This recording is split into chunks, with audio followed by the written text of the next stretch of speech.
Welcome to the ninth public lecture organized by Electrical, Electronic, Telecommunication Engineering Sectional Committee of IESL. So today's topic is actually powering the future, insights from New Zealand for Sri Lanka's energy transition. So our resource person is Dr. Nuwan Herath. So I will introduce Dr. Nuwan Herath. Dr. Nuwan Herath is a senior lecturer at the Department of Electrical and Electronic Engineering, University of Peradeniya. And addition to an academic, he has served as a senior power system engineer at Transpower New Zealand, which is a power system operator actually in New Zealand. So if you take New Zealand and Sri Lanka, there are a lot of similarities island-wise. So since we are moving ahead to achieve 70% renewable energy in by 2030, so this will be an actually really good session to learn from New Zealand. So I cordially invite Mr. Engineer Viraj Muthugala, our chairperson, to welcome our resource person and all of you to this ninth public lecture of IESL EETESC. Ms. Viraj, it's up to you. Right. Thank you, Dishanta. Thank you, Dishanta. I think, am I clear, right? Yeah, clear. All right. Thank you. Thank you. And good evening, everyone. Very warm welcome to you all. And thank you for joining us with us today. On behalf of the Electrical, Electronics and Telecommunication Engineering Sectional Committee of IESL, I'm really happy to see such a wonderful gathering for the webinar today on the topic powering the future, insights from New Zealand for Sri Lanka's energy transition. I think this is a very timely topic for all of us today. As you know, the Sri Lanka is going through an important phase in its energy transition, energy sector, especially with the increasing focus on renewable energy. So learning from a country like New Zealand, which has already made a significant process in this area, is extremely valuable. Before we begin, let me briefly introduce our speaker for today. We are very fortunate to have Dr. Nuwan Herath with us, who is a senior lecturer in the Department of Electrical and Electronics Engineering at University of Peradeniya. He holds an MSc and PhD in Electrical Engineering from University of Manitoba, Canada, and has an extensive experience in power systems engineering.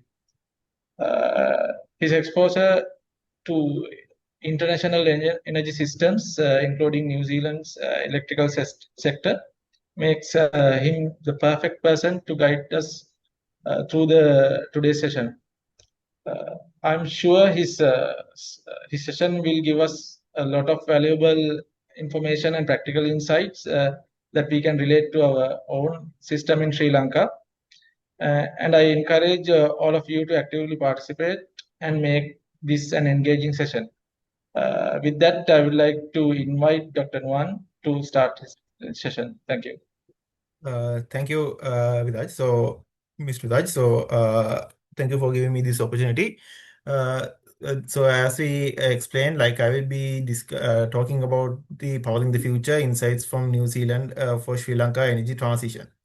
So a little bit about myself. So Mr. Viraj gave me a good introduction. So I did my bachelor's at University of Peradeniya in electrical and electronic engineering, and then a master's and a PhD at University of Manitoba in electrical engineering. Then immediately after my PhD, I joined Transpower New Zealand, which is the system operator of New Zealand, as a power system engineer, which as a fresh postgraduate coming from Canada. After 2 years serving there, I joined the Department of Electrical and Electronic Engineering at University of Peradeniya as a senior lecturer. And since I am holding this position at now around 1.5 years. So introduction to the discussion. So what I mainly look at interesting on Sri Lanka and New Zealand, the first thing is that I have been on both these countries, and I have an somewhat of understanding. I don't say I have the complete understanding, but somewhat of understanding of both the systems. So key things that I want to highlight from Sri Lanka and New Zealand are both are island power systems. So both are islands.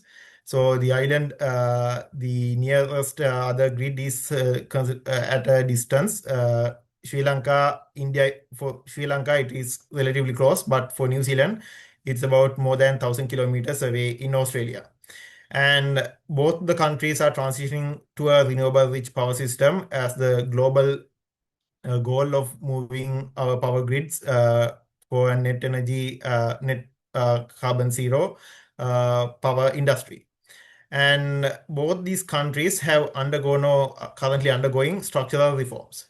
So we see quite a bit of similarities between these two countries. And one thing I learned in New Zealand while working as a power system engineer is that we have to see how the other countries have done things, how the other utilities have addressed their different problems when we try to do another change or something, change or an update into our existing power system. So it's kind of in the academia, we call it as the literature review, or what we do a research based on what is already happening and get an understanding of the status quo. So based on this, I am going to talk about my personal experience and observations from the two countries and try to make a comparison and identify transferable practices from New Zealand to Sri Lanka.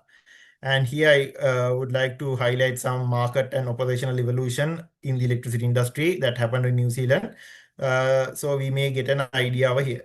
So one thing to note at the beginning that all the content that I am using are coming from openly published documents. So all the documents or any image that I am being using, you should be able to search Google and come up with the document or the image that I'm showcasing.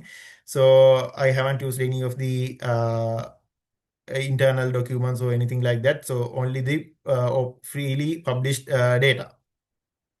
So when we move on to understanding how the power systems or do a comparison, we have to look at the two countries. So as we say, like I have to Google Maps images. So both are islands. Both are located relatively far away from the other available power grid. So there is some considerable challenge when we try to connect to an external power source, like a power grid. So we have some challenges associated. So this is a little bit of a geographic and electrical system or the power system comparison of the two countries. So with the land area comparison, New Zealand has quite a bit of land area, about more than 4 or 5 times.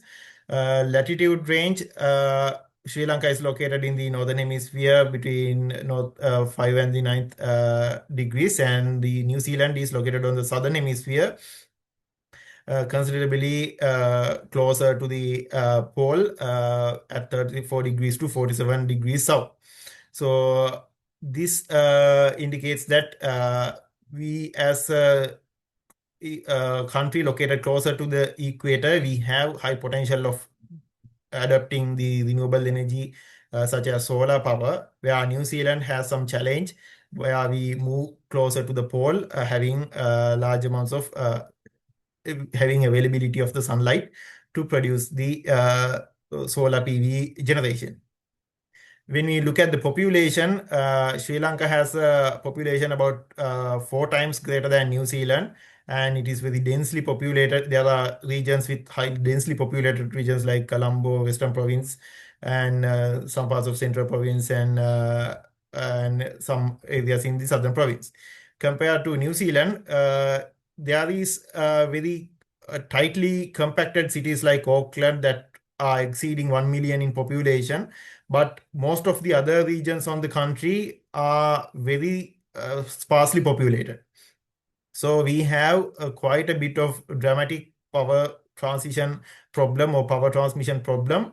appearing in that country due to this population disparity as well as the population distribution.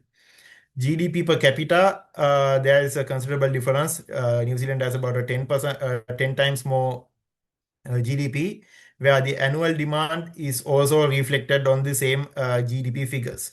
So we from the Sri Lankan demand is about 16 to 18 terawatt hours per year, where the New Zealand is reaching around 40 terawatt hours per year. So this showcases, even though we see a lower population, we see a higher energy demand as well as a peak demand due to that high GDP capita, where we see high industrial as well as electrification and the consumption of electricity by a single user in their domestic as well as industrial settings have made a greater impact on how the power systems behave.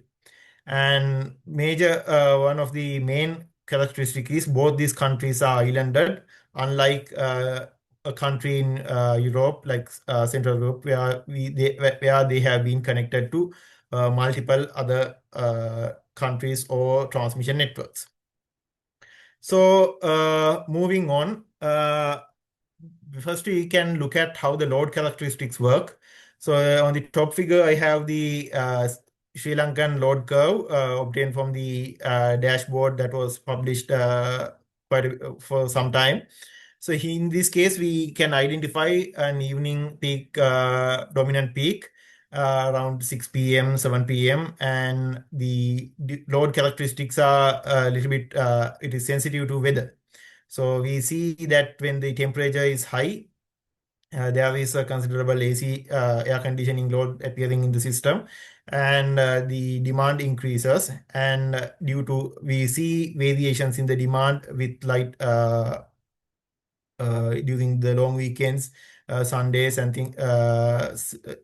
weeks like that, special holidays, we see large variations in the load, basically reflecting the consumption of the users. So we have limited demand response. That means we can't, the system operator, can't basically have demand to reduce in order to cater for unavailability of power or scarcity of power. There is little control how we can achieve that.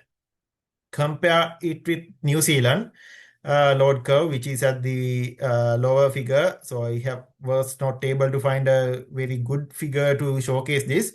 But by looking at the load curve and their supporting reports, we see that the New Zealand observes a morning smaller peak and an evening super peak. So New Zealand is a country that is cold in nature. So even in the summers, the temperatures are not that high. So during winters, so the winter temperature is not that very low, but it is low. Some places reaching around a few negative degrees, but not very cold as in Northern America or Northern Europe countries. So we see this variation of this heating of residential places happen around the evening peak, where they operate their heat pumps or oil heaters to heat their homes. So normally during the winter, so winter happens in July-August period in the year. So we see a considerable amount of peak increase, load increase during that time period. Additionally, there is an interesting load in New Zealand power system called the Tivai aluminium smelter, which is an aluminium manufacturing plant that is acting that has about 570 megawatts of load that leads to about 10 to 15% of the New Zealand power system demand. So this load has been acting as an interruptible load in the power system, where the system operator can, for some special periods of time, can trip that load to achieve frequency control or to manage reserves. They can have that control.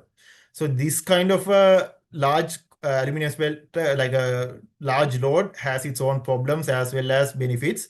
So the power system operator has to have proper action plan to handle such amount of load, have a dynamic load, to cater the demand of the power system. Apart from that, New Zealand also practices ripple control of hot water heaters. So that means most of the homes in New Zealand, almost all homes, have hot water geysers or hot water boilers to for normal washing purposes and cleaning purposes. So this hot water heater, the electrical distribution network, so we'll talk about them a little bit later. What the distribution companies can actually send a signal to the power line to disconnect these hot water heaters for a certain amount of time if the generation is insufficient. So they can do this up to about 15 minutes, and the users don't normally see any difference because the hot water tank retains the hot water for some time. So they have this kind of demand side control as well coming in from their load capabilities. So in their normal operation, they are basically manipulating all these control actions to have a slightly controlled and operational power system in play. Then we can discuss about the generation mix of New Zealand. So when we look at this pie chart, we see a majority of the almost 50% of power is coming from large hydropower stations. So I have showcased some of the figures like Manapuri Power Station and Clyde Power Station, which are both in the southern island of New Zealand. Then they have considerable amount of wind power farms. So here I have the Tutiya wind farm, so they have been steadily growing. Installations of wind generation are reported in New Zealand. So they have a large factor coming in from wind power. Another major role is coming from the geothermal power generation. So I have a photo of Tauhara geothermal power station, which has the longest single shaft turbine, steam turbine created in the world for this Tauhara geothermal power station. So apart from that, they have gas generation, coal generation, solar, diesel, and battery energy storage as well, comprising their generation mix. So they are with this setup, they have about 85% renewable energy. Up of that, you get 55 to 60% from hydro, 20-25% from geothermal power, and 10% carried by wind. So here, one thing to note is that even though they have gone to renewable energy, most of their renewable energy comes in as synchronous generators. So the renewable energy source is actually rotating a synchronous mass in the power system, providing inertia into the system. So that is one of the main qualities or one characteristics that we see in the New Zealand power system. Even though they meet that, they were able to achieve the high renewable energy target, still making sure that there is considerable amount of synchronous generators synchronized into the system.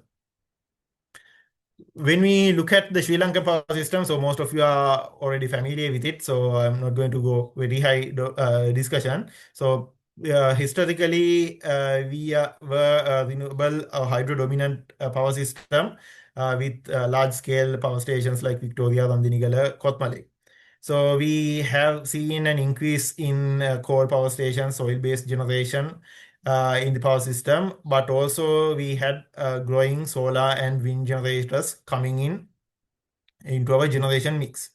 So here, what we see is that the increasing amount of renewables that we get in solar and wind, and both of these generators are now not synchronous generators, but inverter-based resources. So we are seeing, we may be able to see the reduction in the inertia or the rotating mass on the power system, causing a reduction in the system inertia. So as finally, we see that from the most of the recent news updates that Sri Lankan power system is now mostly dominant by the hydro and the thermal dependency to cater the demand of the country. So we discussed about the load and the generation. Now we talk about a little bit on the transmission infrastructure. So I have the transmission image maps of both the countries, and we see in Sri Lanka we have a large load center coming in over here, and we see have the generation schemes of Mahaveli and Kalini Valley, Kalini River, Kalini Basin generators, and other generators like Nodochole and others a little bit dispersed far away. So we have the load mostly concentrated around the western province, but now more and more generators are to be appearing at the other sparsely populated regions. So we expect large amounts of wind power to come over here, solar power to come here, wind in Jaffna, and some solar around Mayangana, Simarandu region. So now we see some challenge that we have a load a little bit far away compared to the generators.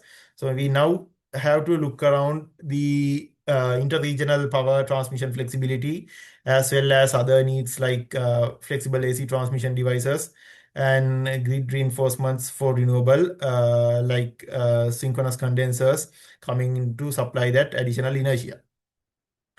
Comparing with New Zealand, they also have somewhat kind of a similar arrangement. So their main load is at Auckland, at North Island, north of the North Island. So then you have considerable amount of other loads up to Hamilton over here. Then there is Wellington City, which is the capital.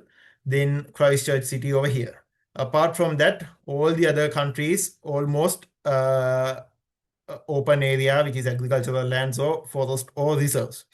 So in this case, most of the renewable energy coming from the hydro generators are located on the South Island. So the population wise, most of the load and the population is on the Northern Island. Most of the renewable and cheap power is in the Southern Island.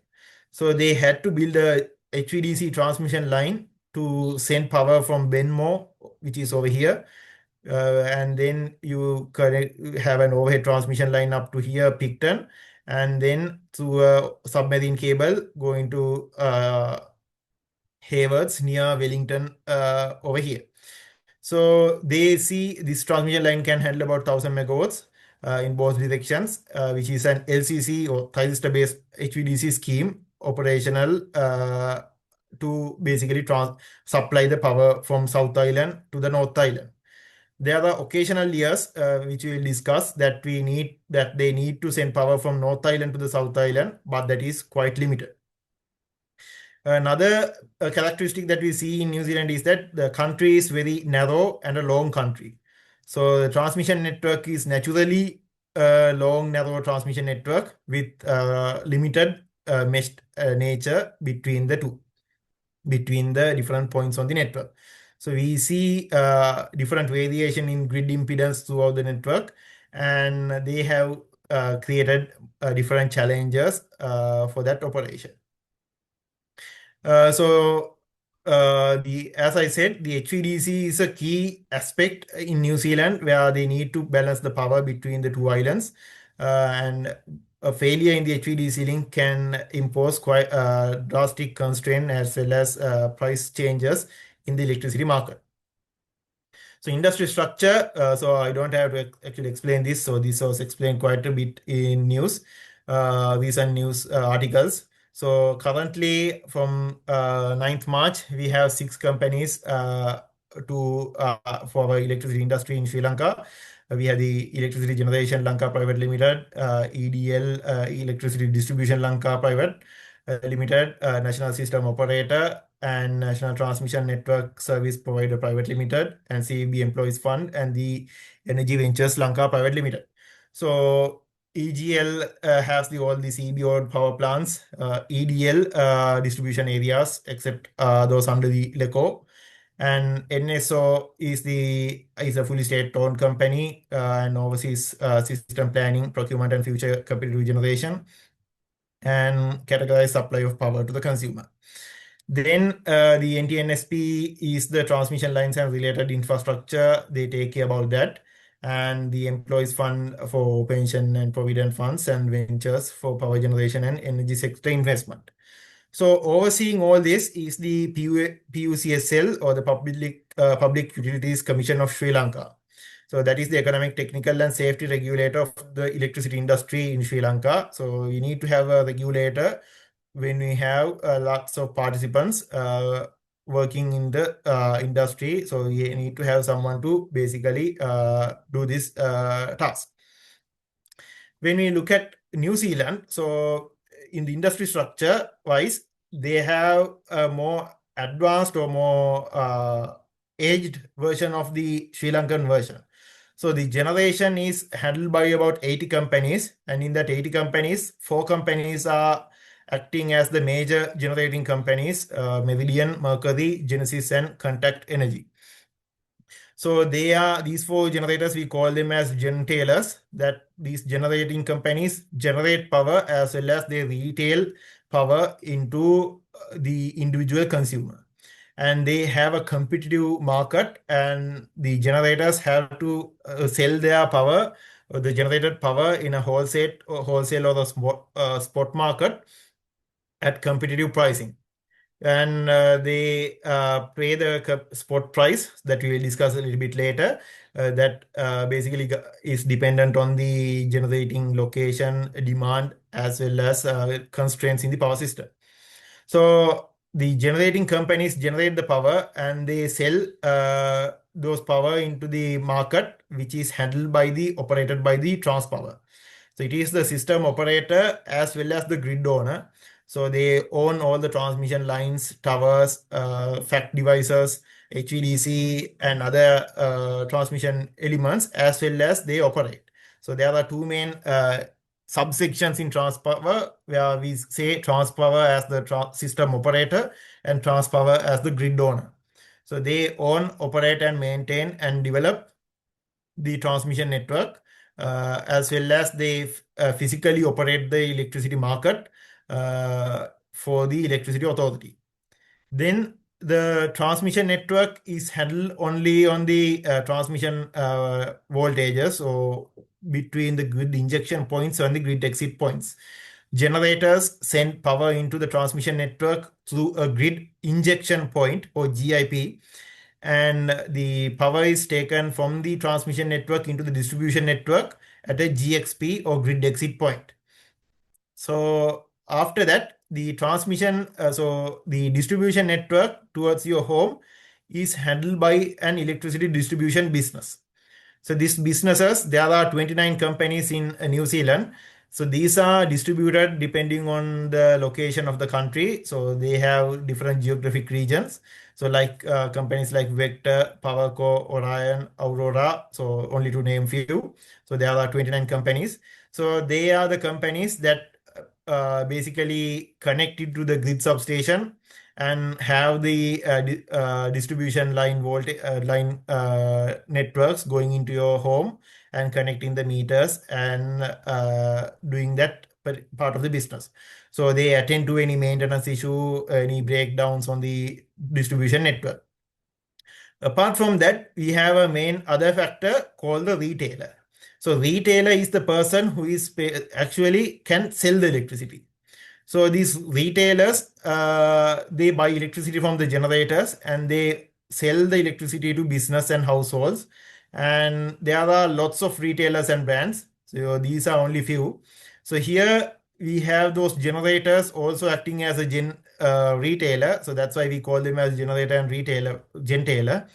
And there are other companies like Electric Kiwi, Flick, or Power Shop. So there are a large amount of companies that you can select the plan that you are going to obtain the electricity, and then pay the electricity. So it is like selecting a mobile phone company. Like you can get into different phone carrier, and next day you can have a different carrier with different options for cost for SMS or data charges. Like that, they can change the electricity company that they are buying electricity. So 1 month can be in Mercury, and in the next month I can be in Power Shop. I just have to call the company and then change my contract. So it's like that. So that means the consumer has quite a bit of flexibility on selecting what is the retailer that they are selecting and how their prices are going to be set up. So with all this, so now there are more than 100 companies within the country that is handling or participating in the electricity business. So similar to PUCSL, they have electricity authority. It is responsible for the governance of and regulation of New Zealand's electricity industry. So they play a major role in basically keeping everyone under the regulations, as well as abiding with the government laws and ordinances related to the electricity industry.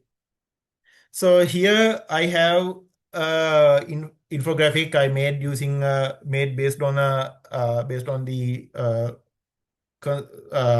documentation of how the structural reforms are made using an AI system.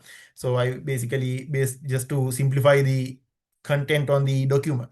So there are several key elements that the structural reform in New Zealand has been identified. So before about 1980s, the pre-reform, so the electricity generation and transmission were controlled by the Ministry of Energy in New Zealand, while local distribution was managed by 65 electoral-oriented electricity supply authorities. So then around 1987-88, first corporatization began. So the government established the Electricity Corporation of New Zealand, or EETESC, as a commercial state-owned enterprise. And additionally, at this time, Transpower was designed or implemented to run the transmission network as a subsidiary of this EETESC. Then around 1989 and 1990, there were institutional shifts. So during this time, Ministry of Energy was officially abolished, and that its regulatory roles were transferred into other sub categories. So shortly after, the government corporatized the local ESAs, or the electricity supply authorities. Around 1994, 1996, they had the unbundling and market formation. So during this time, the Transpower was fully separated. So it was earlier a subsidiary of this EETESC. So it was made to it was fully separated, and the wholesale electricity market was started. So with this space, most of the generation was still under this EETESC. But then another company was created, called Contact Energy. So that is the same Contact that I explained. So they acted as a separate energy generation company to compete with the EETESC in the wholesale electricity market. Then around 1998, ownership separation happened. So the government announced the Electricity Industry Reform Act in 1998. This strict legislation mandated that energy companies completely separate the ownership of their local distribution networks, like the line businesses, from their retail and generation activities. Then this generation split and privatization happened in 1999. So most of the generation was still under EETESC. So they were distributed under 3 new companies of state-owned enterprises called Meridian, Genesis, and Mighty River Power. So at this point, the Contact Energy was privatized as well. So finally, around 2003 to 2010, there was a regulatory evolution. So industry saw the establishment of Electricity Commission, which was replaced later by the Independent Electricity Authority under the Electricity Industry Act of 2010. So this 2010 legislation also slightly relaxed the strict unbundling rules between distribution and retailing. So we see that it is not an overnight change that they were able to achieve up to 2010. So there was about more than 20 years of reformation changes happening to build their wholesale market, to bring low-cost energy, electricity prices, and energy prices into the consumer.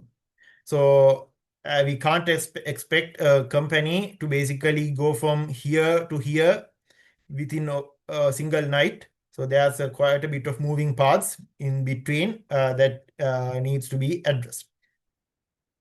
So now we will have a small overview about the New Zealand electricity market.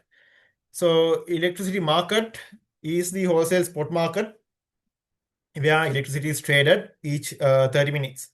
So it is operated under a competitive framework, and what happens is that generators submit offers. They offer whatever the energy or the power that they can produce at the price that they can provide. And the market determines the dispatch and price simultaneously. And the price can vary depending on the location. So we call it as the nodal pricing. And it also depend on the demand supply balance. That means if the demand is very high, then the electricity price is going to increase very high at that instant. So market structure is developed under the spot market. So there are different components. We have the spot market, so which basically handles the physical dispatch. Hedge market, so in order for the generators and distribution networks or the retailers to basically safeguard from price fluctuations in the spot market, they go into hedge contracts. So there is this hedge market as well. Apart from that, there are ancillary services like frequency control service, spinning reserve service, interruptible load service, and secondary frequency response service. Likewise, there are multiple ancillary services that the generators offer to safeguard the operation of the power system. So all these operation functions are priced. So apart from that, we have black start capability. So all these offers are carrying some dollar figure that is acting on the market dispatch decision. So based on the generator's submitted supply curves, system operator clears the market and the dispatch and pricing is solved together. When we talk about the spot price settlement, the nodal price within the country. So the country is located to about 192 nodes. Yeah, 100. So there are about 52 grid injection points and 196 grid exit points. So the system operator, the market calculates what are the nodal prices for each node, and generator is paid whatever the energy that during that nodal spot price, what is the energy that the generator produced under the dispatch command. So they are getting paid that nodal spot the payment based on that. So the prices are calculated for each node, and so we decide what is the settlement price for the trading period. That is about 30-minute period. So the market defines what is the settlement price, and based on that, a final price is defined. So one thing to note is that the generators can offer different bid prices, and the generator is not going to be paid that bid price. For example, in the electricity market, all the renewable generators like solar and wind are offering about 1 cent per megawatt hour price, so that in the scheduling and pricing optimization software, they are going to get dispatched first. So we'll see that. So after that, we set up other generators to meet the demand. So whatever the price, the generator that we need to marginally provide the demand at a given instant sets the price. Or for example, if we need a gas generator to provide the power, so that is the deciding or the marginal generator. So what the offer of that generator is setting onto the market is going to be paid for both the wind generators, hydro generators, as well as the gas generator. So that's how the market works. So nodal price that I said, so it is the grid is divided into many nodes depending on the location. So each node has a different price.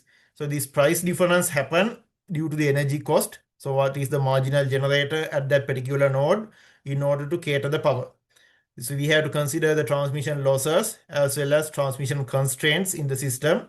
Like we can have transmission lines overloaded, or we can have voltage violations, transient stability violations in this network. that can get be deciding into our condition. So in a simplified way, what the dispatch command on this marker does is it takes in all the offers coming in from the generators and they stack from the lowest to the highest cost. So we dispatch from the lowest generator, lowest cost generator, and the second lowest, third lowest, like that. And then the deciding generator, so you have once you go up to meet the demand, while looking at the network constraints, losses, and generator limits, you come up with a generator that needs to be at least finally operational in order to cater the power. So that generator is the marginal generator, and it is going to set the price of the network. So we look this under optimum power flow in power system. So courses in the engineering aspect or the power system engineering. So the objective is to minimize total generation cost. So our cost objective function looks something like this. And so it multiplies with the cost of generation times the power generated from the generator. So it is the addition of all the generation, all the cost of all the generators. So what we try to achieve is a power balance. That means the total generated power is to match the demand, but keeping in constraint to keeping subjected to network constraints as well as the generator limits. So the price is set by the Lagrange multiplier of this power balance constraint. So this Lagrange multiplier in this multi-objective optimization problem is defined as the marginal cost of supplying 1 extra megawatt at a given node in the power system.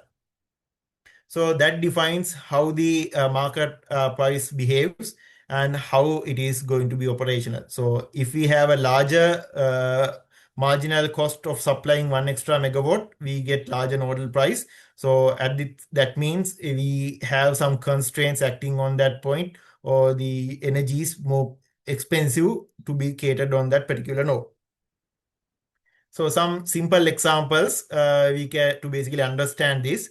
So let's say we have two generators, hydro offering 50 megawatts at $20 per megawatt hour, and gas generator at 100 megawatts offered at $100 per megawatt hour. So our demand is 80 megawatts. So we place them under the pricing order. So hydro is the lowest, then the gas. So we first dispatch hydro 50, then we need an additional 30. So that is coming from the gas. So our marginal generator here is the gas generator, because without the gas generator, we can't meet the demand. So now the spot price is the price offered by the marginal generator, so which is 100 megawatt hour, $100 per megawatt hour. So our price payments goes in as this, like the hydro earns 50 megawatt into 100 megawatt, $100 per megawatt hour. So hydro is not earning $20 per megawatt hour. It is price of obtaining this spot price at this case. So the gas earns 30 times 100 or $3,000, and both receives the same spot price for their generation. We can see another example with a constraint. So a simple case, we have a South Island hydro generation at $20 per megawatt hour. North Island has gas generation about $120 per megawatt hour. So we have an HVDC limit, let's say about 50 megawatt. So there are two different constraints. We can get a limit like this. And demand in North, let's say 100 megawatts. So this is just a fictitious example. So our hydro supplies 50 megawatts and it is constrained. So due to because we have to supply this power through the HVDC line to the North Island. So in order to meet that 100 megawatt, another 50 megawatt needs to come from the gas. So here we see a difference where the South Island node is now priced at $20 per megawatt hour and North node is $120 per megawatt hour. Because this price difference happened due to the constraint. So there is a constraint on the North Island and the South Island. So based on that, we see different spot prices on the two islands, so which is governed by a constraint. So these kind of special operational instances can happen in the network. So we see other so they implemented the real-time pricing. So this real-time pricing on the market is outdated every 30 minutes. So it reflects the real-time system conditions like demand changes, renewable outputs, hydro storage, network congestion. So this real-time pricing has good outputs for efficient dispatch, as well as they provide signals for demand response and any investment decisions to be made by generators to have new generators in the system implemented and or retire older generators. So the market minimizes the cost mainly to ensure lowest cost generation is used and the consumers get lowest possible cost for electricity, making sure that you have safe, satisfied power system operation. So that is the main idea, to have low cost electricity generation at the safest possible way. So that is their objective. So that the power system doesn't violate any constraint, doesn't violate any thermal overloading, or go into unwanted operational set points. So the in different price spikes are signals in the market, so they are not failures. So what we get as an engineering interpretation is that a high price indicates scarcity of power or energy, so which can lead the engineers to look for new generation or look for load reduction, like reduction, how we can do ripple control or other load reduction methods. So now we move on to a different section where we look at the renewable integration and operation side of New Zealand. So they have a strong hydro power generation as a system backbone. So the South Island is almost completely filled with large-scale hydropower schemes. So some of the figures are there. Images I have indicated in this slide. So with this about 60% of generation coming in as hydro, so it has a good energy storage. It acts as a large battery into the system, provides immense frequency control capability, have the capability of peak shaving, as well as provide high amounts of rotating mass inertia into the power system. So comparison to a Sri Lankan power system, we have the hydro, but it is limited storage flexibility, because the hydro generation in Sri Lanka is not primarily hydroelectricity generation like in New Zealand. They have other main tasks like irrigation as well as drinking water supply and other crucial aspects. So this manage aspect is handled. So in New Zealand, their hydro management is a little bit different. So they have normally observed dry years. So this dry year is not essentially having less amount of water. What it means could mean is that during winters, the rain that they get is in the form of snow. So the snow gets accumulated on top of the mountains, and that snow is not going into the reservoirs during the winter. So during winter, we might see very low amount of water, even though large amount of snow drops are coming into the high mountainous regions on those lakes. So during the winter is the region that they see largest amount of load. So they have the problem of having low amount of water during the winter seasons. The opposite happens during the summer. So almost all the snow gets melt during the summer sun, and that water gets accumulated on the hydro stations. So during summer, they get large amounts of wind, solar PV, as well as hydro generation as well. The demand is reduced in that period, so they have to have mechanisms to manage that water flow on the rivers as well as in the reservoirs during that period of time. So during those dry years, the thermal backup needs to be sometimes operated. So the hydro stations are normally, the reservoirs are monitored using remote sensing techniques, as well as they are having a good SCADA system to observe real-time water levels on the hydro reservoirs to manage the water flow. And they study how the water cycles happen based on the years, and what can be predicted for future years using different regression models and other advanced techniques. So it normally get an idea what is the water reservoir levels within the next few years based on the rainfalls in the previous years, how to predict, and how to what can be expected. So the wind and solar integration has to be discussed in depth, because the government has promoted integrating wind and solar integration like most of the countries in the world. So the main challenges they see is the intermittency, peak mismatch, like most of the generation happen during the day period, not during the load peak in the morning and in the evening. Apart from that, they have also observed inverter interactions with filters and other inverters, and they have observed the reduction in system inertia in the system. So with these kind of observations, they have driven a grid code change to introduce more and more functionalities coming in from these renewable sources and embedded energy storage in the embedded generation in the distribution network. So they triggered a future security and resiliency program that they look to how these generators can be repurposed, or they are controlled to be have good additional response functions to cater for these challenges.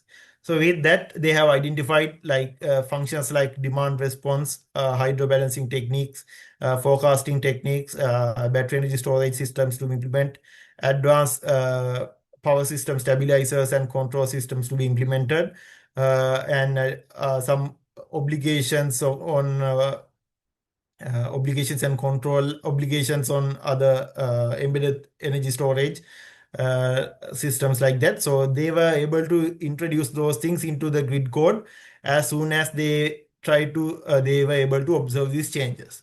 So with that, with proper research, they able to identify some of the problem, and all these reports are published online, open source, so that you can access them freely and identify.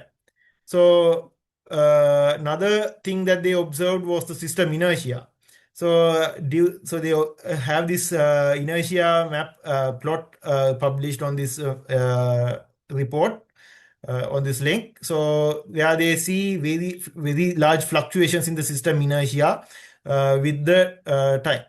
So they primarily see during summer times, they see the minimum amount of inertia, and during winters, they see large amounts of inertia. So during the winter, the demand is high synchronous machines are high amount of synchronous generators are in the system. So they see the large inertia. During summer, they have low rotating mass and high amount of solar and inverter based resources. So the inertia has reduced. So this, along with this report, they have identified what the minimum system inertia that is required in the power system for the successful operation of their under frequency load shedding and systems, and to have proper or a good frequency regulation in the network.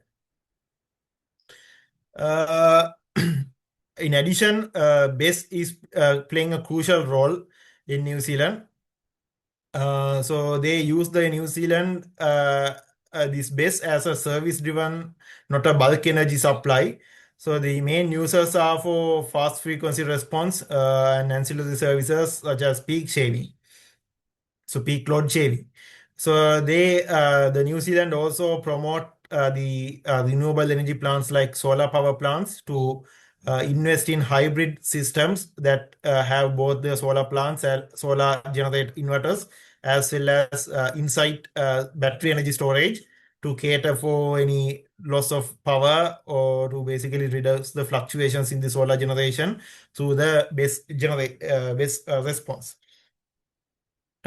So they have invested in quite a bit of energy BESS networks in the recent few years. HVDC is another crucial aspect. So they transfer the energy between the islands. So they enable the hydro sharing, wind balancing from North Island to South Island, and balancing the demand. So when the HVDC is on outage, the two islands operate as two separate island power systems, and it is so they have quite a bit of flexibility with having that HVDC operational between the two islands, having two different characteristic load profiles as well as generation profiles in the two islands. For this renewable integration, the demand side participation is also may have played a major role. That has industrial curtailment, time of use pricing, as well as the ripple control of the water heaters, as I discussed a little bit earlier. So we go into the final part that is associated with the system modeling and the grid code. So this is the part that I was mainly played a role in while I was in Transpower. So the New Zealand, through the grid code itself, it has been made requirement mandatory to provide the power system model to the general public. So as a result, the RMS domain power system model as well as an EMT domain model has been published for the users to be for general public to use at free of charge. So this is these models have been a key aspect in regards to the operation of the power system. So earlier, for quite a bit of time, they were only limited to RMS model, but with the more and more penetration of inverter-based generation, the accurate need for dynamic responses were required to be simulated and studied.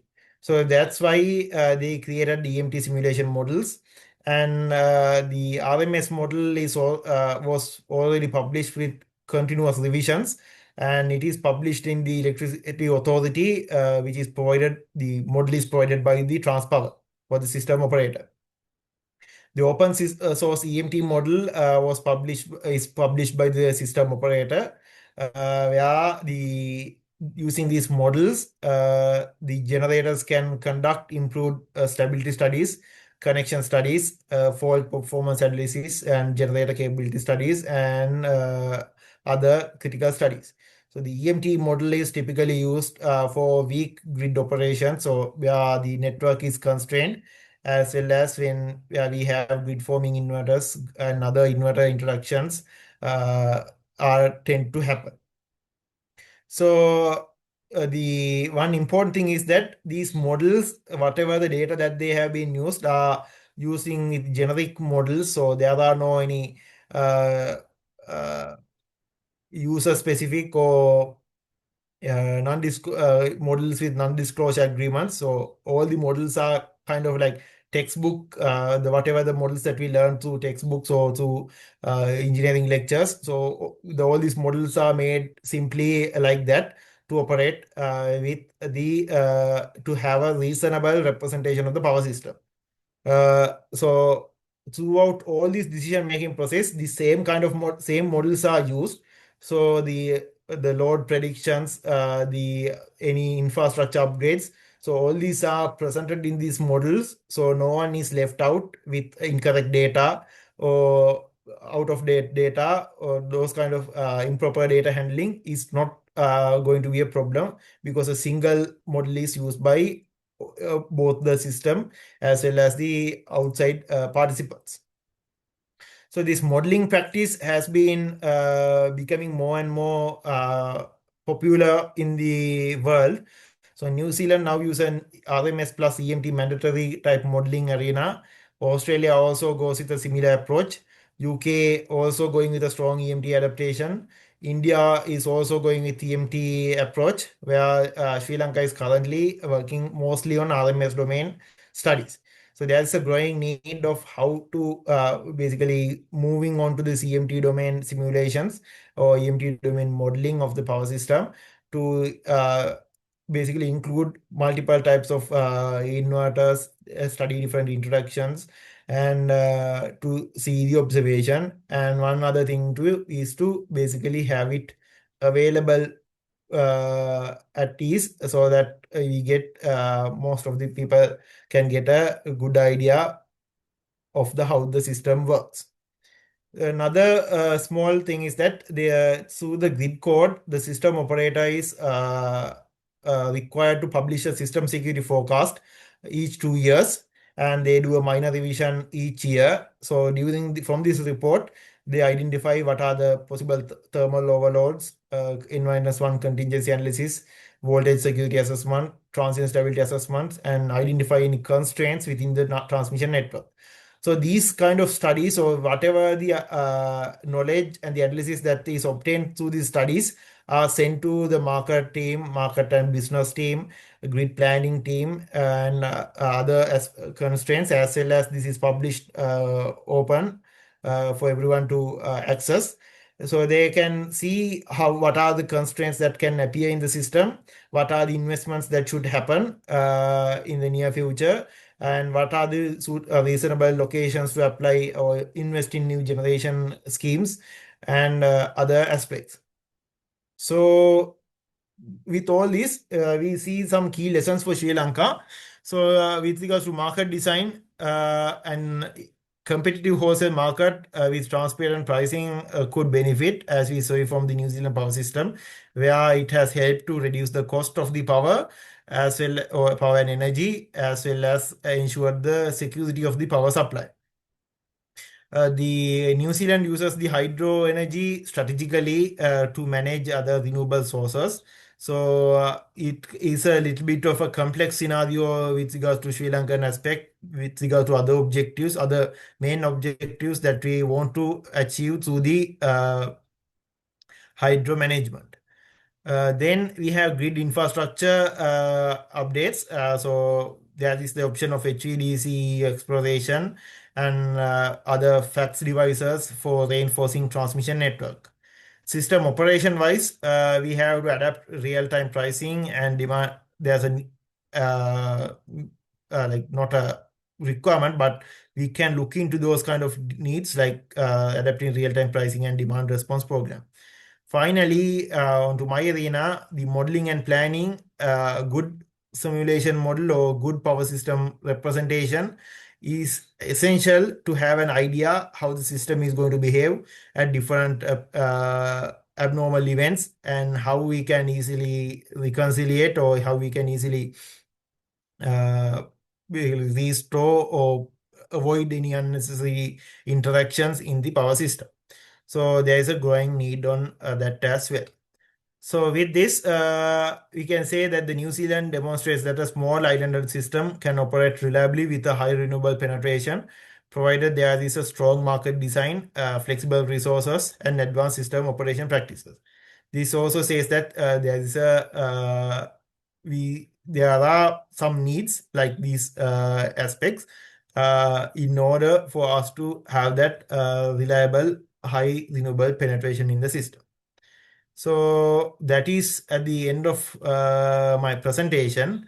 So I'll to hand over to the organizing committee, and I would like to thank the electrical and electronic transmission engineering sectional committee for giving me this opportunity to share my experiences about the New Zealand power system, what we can learn for our Sri Lankan power system.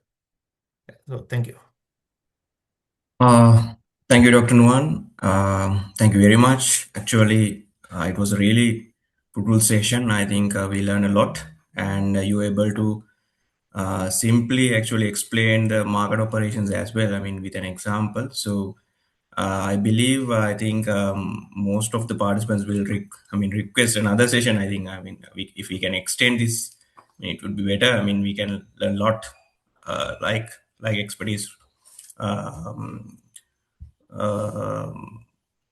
who have worked in other countries and who have the knowledge. So with that, I think we can move on to the Q&A session. So if you have any questions, you can raise by raising your hand, so we can unmute you. And also you can raise your questions through the chat box. So I think we got a question in the chat box. So I will read it to you. I think Mr. Upega Boteju has raised. So the question is, there is an idea called weak grid and strong grid. It is said that adding renewable energy will make the grid weaker. Is this true? What are the methods used to overcome such situation in New Zealand? Yeah. The grid, the strong grid and the weak grid terms normally comes in along with the system impedance. So where we connect the grid, the generator into the network. So depending on how the transmission network is laid out or what are the parallel networks that they have, the impedance that we see at a given transmission network bus can change. So that is, so if the impedance is higher, that means a change in current or an injection in current can cause a voltage change in that particular bus compared to a bus with a low impedance. So this means that is effectively, the weaker grid or the stronger grid is effectively made due to the grid infrastructure. Like means what are the transmission networks that we have, or what are the impedances of the transmission network at a given bus. So what this says, I think, is talking with the inertia. So what he says is like there's an idea of the weak grid and the strong grid, and the renewable energy can make the grid weaker.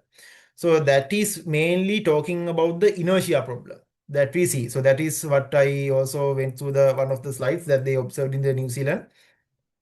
So which is this question.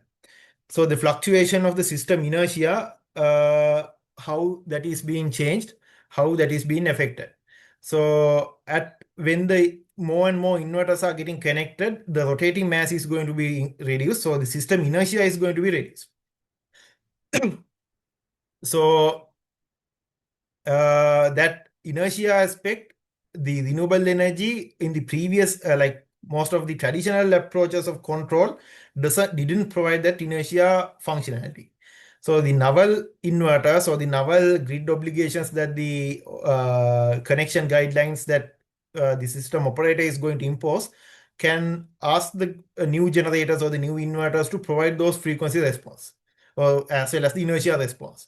That is not going to be a mimicking of the synchronous generator, but some amount of system inertia can be emulated through the inverter and supplied into the network. So New Zealand has been looking at the grid forming inverter approach to basically address this issue, where new connections of renewable generations are to be connected as grid forming inverters as much as possible. So yeah. I think he got the answer, right? Before, someone has raised hand, and before moving to the chat box, so I will allow him to unmute. So I think,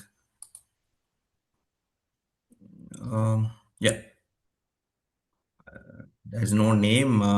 Samsung, I think there's a. So you can raise a question and unmuting yourself.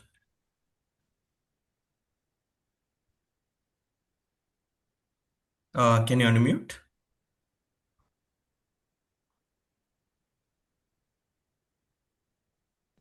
Yeah, hello. Can you hear me? Yes. Yeah, we are hearing you. Yeah. So apologies about because I could not log in. My tab, I am tab. The device name is visible. And the Nuwan Herath. There are some of my colleagues also. They were there, whose names I can see. I joined late, so apologies again if you have answered it in the previous way. I was curious about three things in particular. Now, regarding the hydro cascade system operation, Yeah. I was wondering whether you have any irrigation or flood control and other requirements that comes in place, because in operating our system we have that kind of thing where priorities, because since you mentioned that 60% of your total install capacity was there, so how does that comes into the picture in constraint in the markets? And then again, regarding the BESS, I can remember you mentioned that it is mainly controlled rather than for energy storage, is for ancillary control, ancillary services and other peak shaving. So in that case, I was wondering what is the financial modeling? How does it happen? Particularly for us in the absence of ancillary services market, it might be a bit tricky, but that is of course a separate matter, which is synchronous. I'm keen on in a mature market like that, how does that financial modeling happens? Because obviously for using storage, I also believe that using it just for energy storage and shifting demands might not be viable, and there's a much better case for ancillary services and grid strengthening. And finally, the one other question I have is regarding the zero marginal cost of NCR. As you know, now as more and more NCR is participating in the market, the zero marginal cost might not be truly reflective. I mean, I have seen some papers coming out from Chinese publications where now they are thinking of how this market model that we envisaged was based on the gas peaking and base load coal, that kind of paradigm. So how does with the increased penetration of zero cost how do we reconcile? Are there any new developments that you are thinking of? Uh, yeah, those three are my questions, and thank you very much. Okay.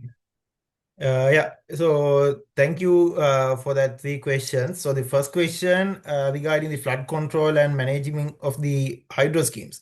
So with regards to the river valleys in New Zealand, I am not completely confident like in the Sri Lankan geography, but there are rivers like Oahu River over here that has cascaded power stations. So the Oahu River, like the water inlet comes from the Oahu Lake somewhere over here in the South Island.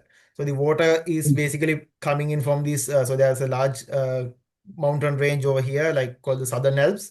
So from these mountains, you get the snow and then the river, and from that river, you get a lake, and then from that lake, you get the river. So there are 3 main power plants called Oahu A, B, and C. So they needs to be operated at, so when they are being dispatched, they are normally operated at a Oahu scheme. So you have to have a certain amount of power generated in each of those generators when we dispatch. So it's a constraint that you can't operate the lowest most, like it is almost a run of the river scheme. So you have to have proper flow going into all the 3 generating stations at a given moment. So the dispatch is handled like that. So apart from that, the flood control wise, the other matters is not a major, doesn't play a major role, but it plays somewhat of a role if we have if they have a large amounts of rainfall and things like that. But it is not like kind of a critical aspect as in Sri Lanka with regards to the river placing closer to relatively far from the population centers and things like that. The second question is a good question. Even in New Zealand, that lead to quite a bit of discussion when they wanted to introduce BESS in the electricity market. So the BESS is actually integrated into the market as 2 nodes as a grid injection point as well as a grid exit point. Even so, unlike a generator or the load, they can provide different ancillary services. So apart from the active power response, they also provide functionalities like voltage control that can happen in both the generation as well as the charging mode. So the definition of that market of the BESS in that market arena was not that easy.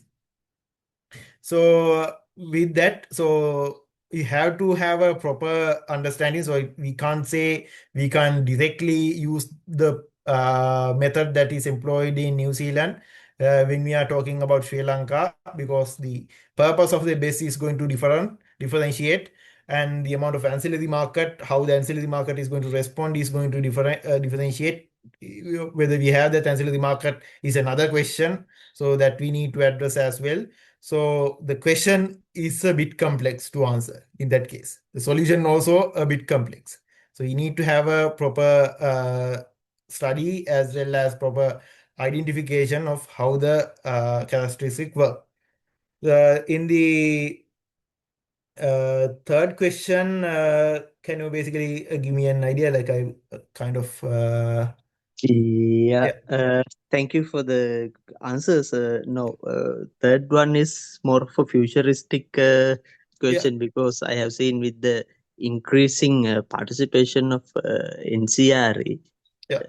Okay. the zero marginal cost and how it Yeah. will play out in the markets. So in that case, actually, the NCRE, like there we get a problem. So even though it provides energy at almost zero cost, but that also has some other factors weighing there. So the market, like the objective function, might get another factors going into the NCRE when they are getting dispatched, like the inertia participation, frequency response participation, and elements like that when they are getting dispatched. So the price of the NCRE might get differentiated compared with the zero, but that is just kind of my thinking, not an usage from the New Zealand, but it is a factor. So countries like Ireland have already started using wind prediction systems called LSAT to predict how the wind patterns behave and what are the wind penetrations that they can observe, and design their market system as well as the system security calculations to handle the fluctuations in the wind generation. So more and more development are going in. So there's quite a bit of to basically look into. Thank you, Dr. Nuwan. Yeah, thank you. Mr. Dilip, I think you got the answers for those questions. Right. So there's another one question. So with the time limitation, I will read out this. Dr. Nuwan, I think you also can see that. Yeah.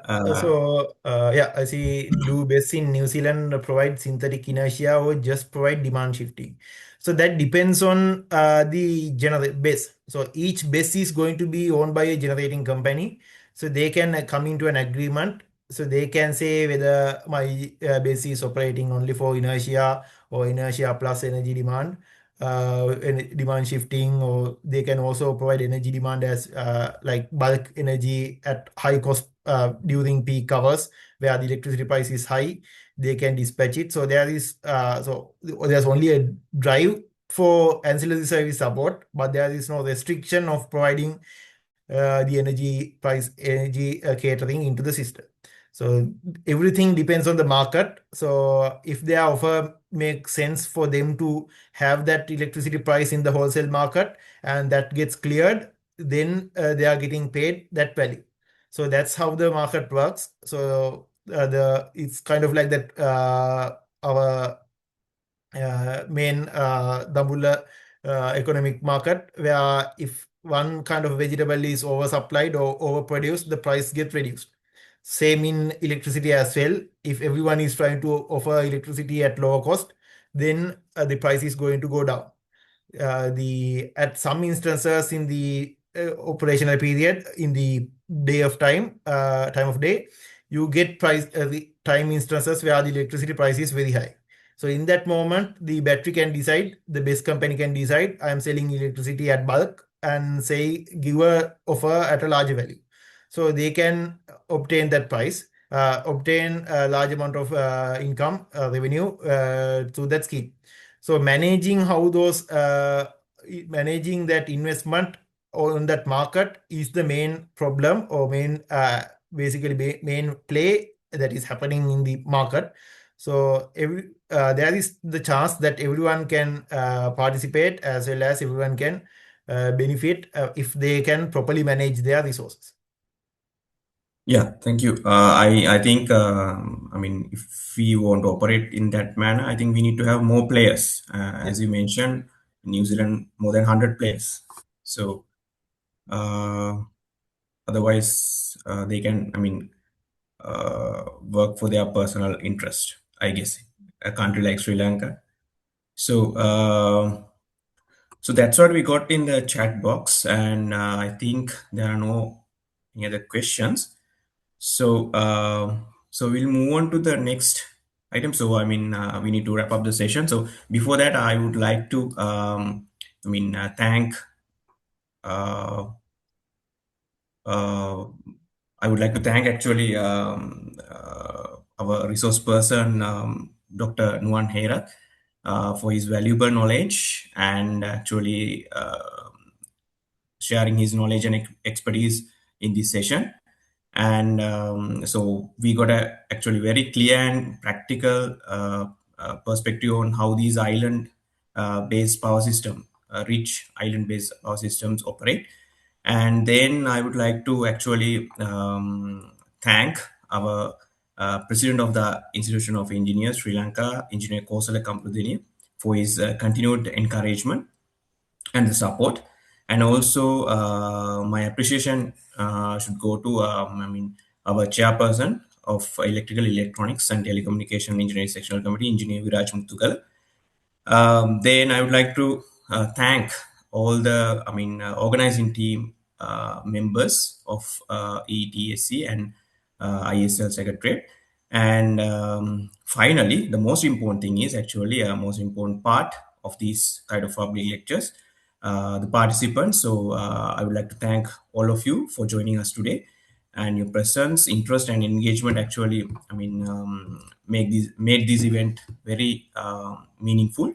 So I would like to thank you all again, and more importantly, we are going to organize more of these public lectures in future. So I would like to invite you all to join with us again and again. So thank you very much. And again, thank you very much, Dr. Nuwan, for giving us this very insightful session.